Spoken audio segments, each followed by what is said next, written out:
नमस्कार. आज नागपंचमीचा सण आहे.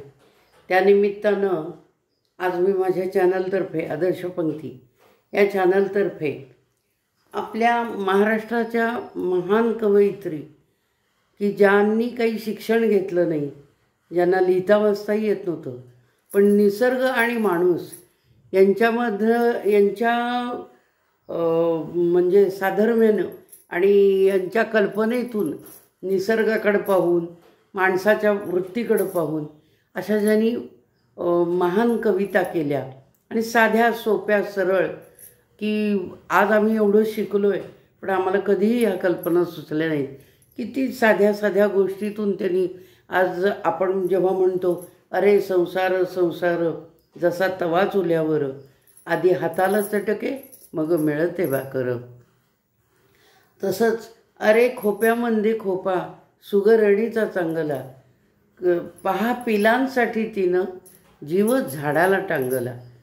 किती साध्या सोप्या गोष्टीतून त्यांनी आपल्या जीवनाचं तत्त्वज्ञान मांडलेलं आहे. हे आम्ही शिक्षण घेतलेल्या लोकांनासुद्धा कधी लक्षात यायचं नाही. अशा या त्यांच्या शाईची ओळख नसलेल्या, कागदाची ओळख नसलेल्या, परंतु त्यांच्या अद्भुत अशा बुद्धिमत्तेतून आणि प्रगल्भ बुद्धिमत्तेतून ह्या उमटलेल्या त्यांच्या ज्या कविता आहेत, कल्पना आहेत, त्या आपल्याला किती मोठं ज्ञान देऊन जातात. तर आज त्यांच्या आयुष्यातल्या मी एक अद्भुत प्रसंगाचं वर्णन माझ्या चॅनलतर्फे करणार आहे, जे माझ्या वाचनामध्ये आलं. बहिणाबाई यांचा जन्म जळगाव येथं नागपंचमीच्या दिवशीच 24 ऑगस्ट 1880 साली असोदे गावामध्ये झाला, खानदेशात झाला असं वाचनामध्ये आलं. तर नागपंचमीच्या दिवशी त्यांचा जन्म झाला आणि कष्टकरी कुटुंबामध्ये त्यांचं म्हणजे सासर जे होतं तेही कष्टकरी कुटुंब होतं आणि काबाड कष्ट करायला लागायचं, शेतात जायला लागायचं त्यांना.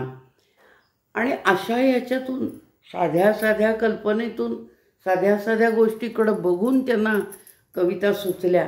म्हणजे आश्चर्य, म्हणजे इतकं खूप आश्चर्य वाटतं की खरंच आम्हाला का गोष्टी अशा या सुचत नाहीत.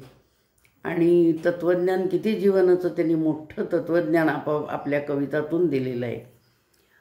तर निसर्गाकडे बघताना सुद्धा त्या काय म्हणतात की ज्या वेळेला आपण बी पेरतो शेतामध्ये आणि बी रुजतं आणि त्यातून जे कोंब बाहेर येतात पहिली, तर ती पहिली बघा अशी 2 पानं असतात आणि अशी 2 पानं खाली एक देठ असतं कोळं आणि अशी 2 पानं अशी एकमेकाला जुळलेली असतात.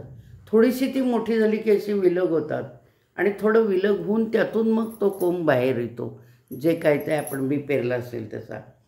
साध्या त्या गोष्टीकडं बघूनसुद्धा त्यांच्या म्हणजे कल्पनेमध्ये असं आलं की त्या सूर्यनारायणाला म्हणतात, अरे सूर्यनारायणा, या धरित्रीनं आणि तुझ्या प्रकाशानं आणि या पावसामुळं हा जो कोंब आलेला आहे आणि मला जे हे बी म्हणतं ते की मला हे जे जीव मिळालेलं आहे, हे जीवदान जे मला मिळालेलं आहे, त्यासाठी मी धरित्रीवर आल्यानंतर या सूर्यनारायणाला ह्या 2 पानांच्या असं जे हात जोडल्यासारखा आकार असतो ते माझा तुला नमस्कार असो, असं त्या सूर्यनारायणाला नमस्कार ते आलेला कोंब जो आहे तो करतो, असं त्यांच्या कल्पनेतून त्यांनी आपल्या काव्यामध्ये सुचवलं.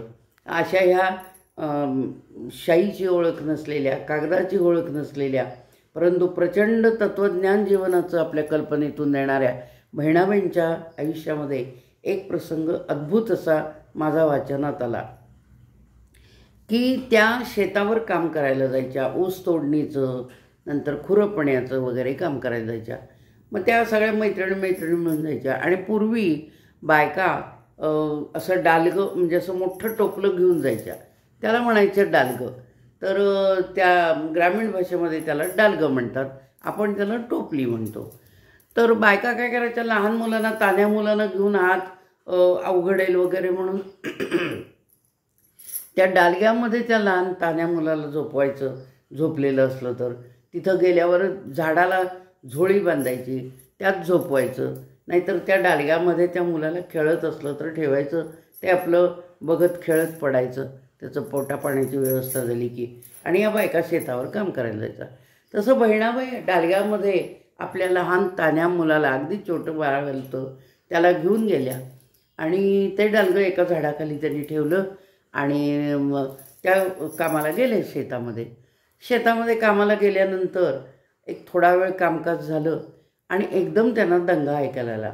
दंगा ऐकायला वेळ कशाला दंगा चालला आहे, काय लोक पळत का सुटली आहेत म्हणून त्यांनी पाहिलं तर एका बाईला त्या झाडाखाली जे ठेवलेलं डालगं होतं त्या डालग्यामध्ये एक नागोबा फणा काढून बसलेला दिसला होता. त्यामुळे तिनं घाबरून आरडाओरडा केला आणि शेतातले बाकीचे काम करणारे लोकसुद्धा पळत आले. बहिणाबाईंच्या कानावर ज्या वेळेला हा दंगा गेला तेव्हा त्याही पळत आल्या आणि पाहिलं तर त्यांच्याच डालग्यात त्यांच्या तानुल्याच्याच डोक्यावर नागोबा महाराजांनी भोवतीनं वेटोळं घालून असा फडा धरून बसलेला होता. आता सगळ्यांचा जीव म्हणजे ह्याला लागला की आता काय होणार याचं, ह्यानं फणा तर काढलेला आहे, हा मुलाला दंश करतो काय, आता पोराचं कसं होणार, काय होणार. तेवढ्यात बहिणाबाईंनी नागोबाला हात जोडले आणि नागोबाला म्हणाले, हे नागराजा, आणि त्यांनी कृष्णाला सुद्धा प्रार्थना केली की हे भगवंता तुझी बासरी वाजव आता, आणि खरोखरच माझ्या या पिल्लाला, माझ्या या मुलाला, या नागोबाला तू तुझ्या बासरीनं भुलवत राहा आणि माझ्या मुलाला तो काहीही न करता निघून जाऊ दे. जेव्हा नागपंचमी येईल त्यावेळेला मी त्याचा सन्मान करीन, त्याला बोलवीन, त्याला दूध पाजीन, आणि आत्ता माझ्या मुलाला काहीही न करता सुरक्षित ठेवून त्याला जाण्याचे तेवढे आदेश दे, असे त्यांनी श्रीकृष्णाला विनंती केली. आणि काय चमत्कार झाला कळलं नाही. थोडा वेळ तसाच होता तो नागोबा, पण नंतर हळूच त्यानं आपली फणी अशी आकसून घेतली आणि तो त्या डालग्यातून निघून गेला. आणि सांगायचं म्हणजे त्या डालग्यामध्ये जो छोटं बाळ होतं तेच पुढं सोपानदेव चौधरी म्हणून कवी म्हणून आपल्या साहित्यामध्ये त्यांनी पण बऱ्याच कविता केल्या. आणि आईच्या कवितासुद्धा त्यांनी ते जवळ ज्या वेळेला बसायचे त्यावेळेला त्यांनी त्यांच्या चुलत भावानी, मावस भावानी अशा या त्या काय तोंडाने म्हणायच्या ते त्यांनी लिहून ठेवलं. आणि ते त्यांच्या बहिणाबाईंच्या निधनानंतर ते ज्या वेळेला साफसफाई करत होते कागदांची त्यावेळेला त्यांना त्यांचं ते पुन्हा पुस्तकाचं बाड सापडलं कविता लिहून ठेवलेल्या, ते त्यांनी प्रकयात्रेंच्याकडं नेऊन दिल्या. आणि प्रकयात्रेंनी ज्या वेळेला त्या कविता वाचल्या त्यावेळेला ते म्हणाले, अहो हे तर हे काय, हे सोन्याहूनही मौल्यवान गोष्ट ही आहे. आणि त्यांनी त्या प्रकाशित केल्या. त्यामुळे त्यांच्या बऱ्याचशा कविता आपल्यापर्यंत पोचल्या, पण बऱ्याचशा कविता ह्या न लिहिल्या गेल्यामुळं आपण त्याच्यापासून वंचित राहिलो. अशा या बहिणाबाईंना आज नागपंचमीच्या दिवशी मला आज त्यांच्या त्या अद्भुत कथेची आठवण झाली वाचलेल्या, म्हणून ती मी आपल्याशी शेअर केली.